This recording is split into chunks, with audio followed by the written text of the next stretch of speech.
Kani nga dragonfly mga kabukid, makita lang ni siya panahon sa sayo sa kabuntagon ug dayong salop sa adlaw. Sa panahon sa adlawan mga kabukid, manago ni sila. Ang tanang klase nga mananap nga inani ang kini mga kabukid. Makita lang siya sa buntag sa dili pa musubang adlaw.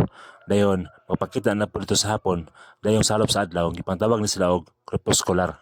Ang ngalan ani nga tapuri mga kabukid, Blitz skimmer dragonfly. Napoy pula-pula og kolor ani mga kabukid. Lahi na gid ang kolor mga kabukid kung ikumpara nato sa mga dragonfly nga active sa adlawan.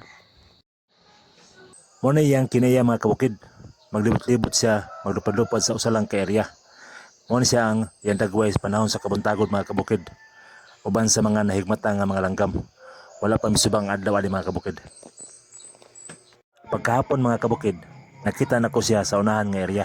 Mao gyapon niyang gibuhat mga kabukid. Naglibot-libot ra siya sa maong lugar. Naghunting ni siya og mga insekto mga kabukid. Makita po din nato mga kabukid sa mga fish pan. Mao gyapon ang buhaton. Maglibot-libot siya sa usa ka area sa fish pan. Then kung naani siya sa kanal mga kabukid, duol sa balay, usahay mosulod gid siya sa balay mga kabukid. Og natulog na pod siya mga kabukid. Nasalamat sa pagtanaw ug hinaot nga nakatay dugang patulunan sa adlaw niyang kinabuhi. Bye-bye.